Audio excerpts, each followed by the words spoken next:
I want to explain to you that as we put out these proposed new arrangements for the pensions for Baptist ministers, both the union and the pension trustees are very keen to do defined contribution pensions well.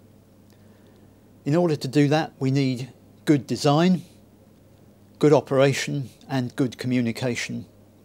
And those things require an effective partnership between the employers and the pension trustees.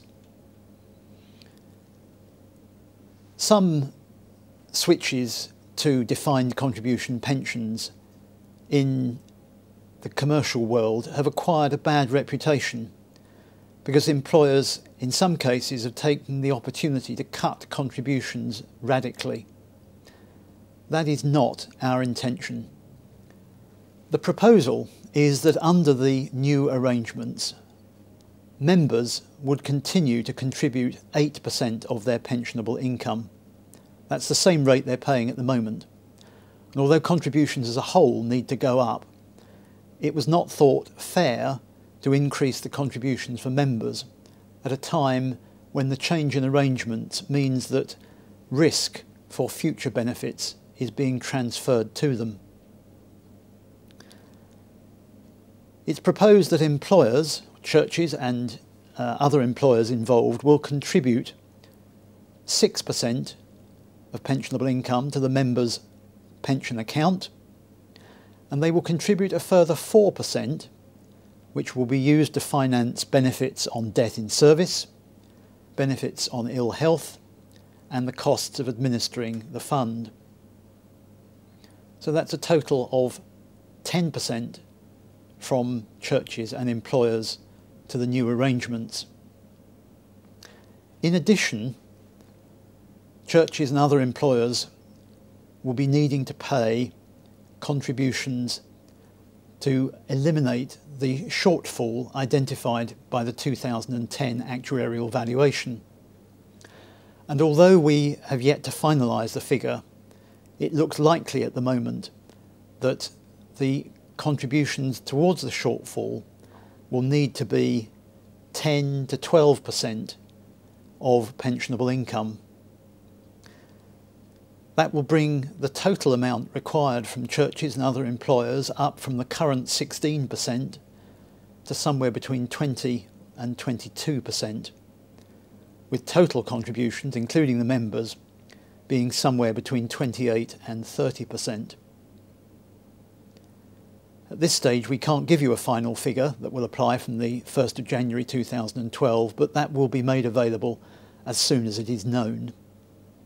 The Pension Review Group are very conscious that to increase churches' contributions in that way will be a very significant challenge for many churches.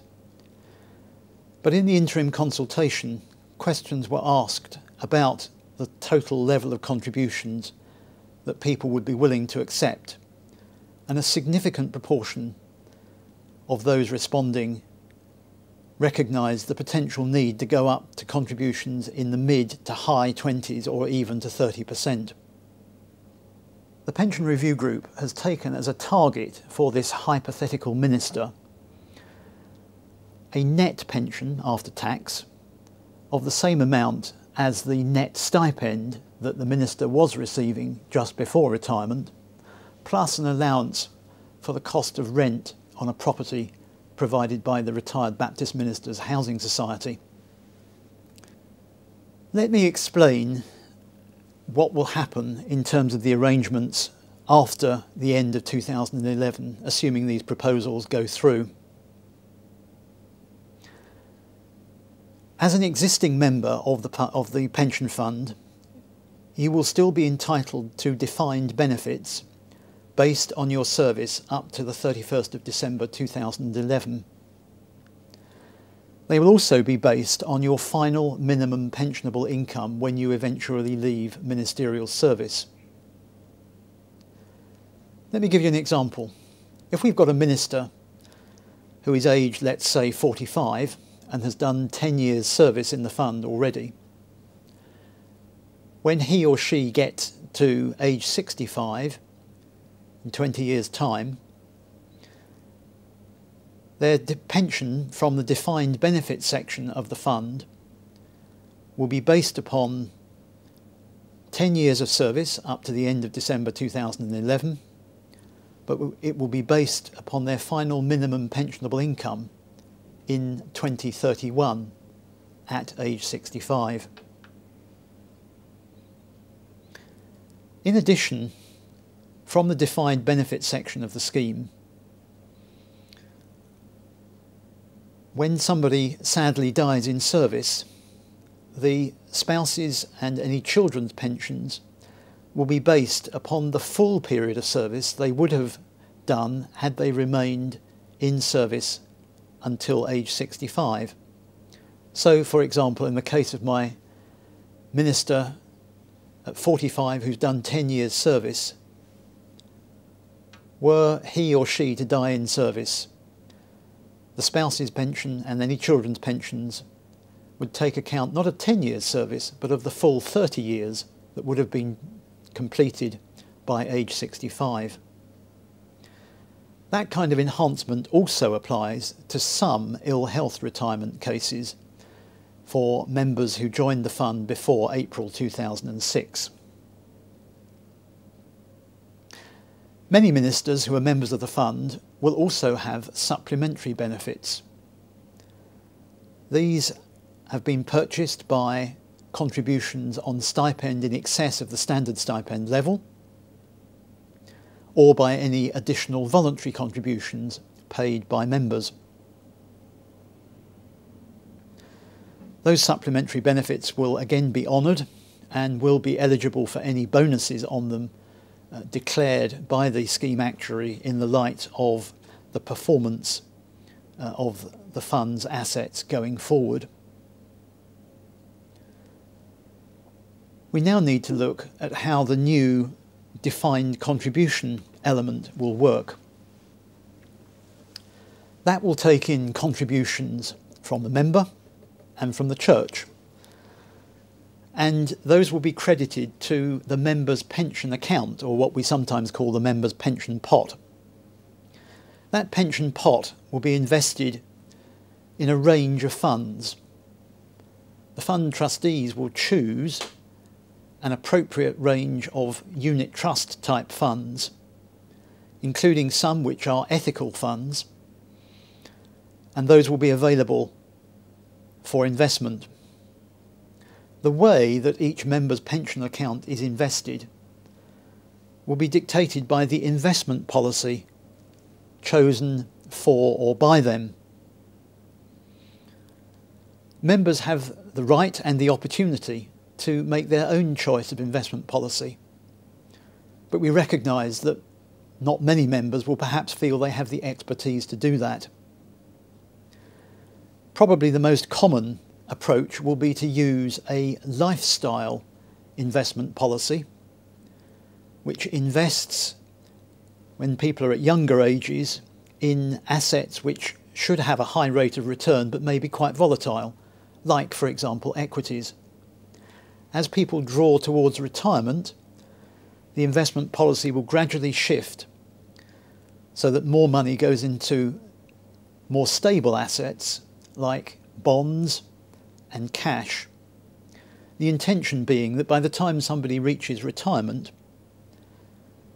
they're not vulnerable to nasty shocks in investment markets just before they retire.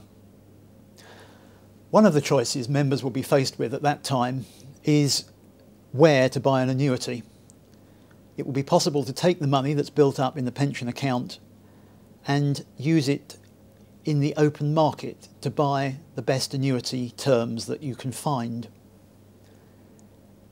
Now, you might think that means that you've got to approach an independent financial advisor, and you're welcome to do so if you wish, but the trustees will be putting in place processes and information which should help members make that decision without needing to incur that expense. However, you need to understand that the pension trustees cannot provide you with what is formally financial advice, as you need to be authorised legally to do that. One of the other choices that members will need to make at that time is about the terms of the pension that they buy.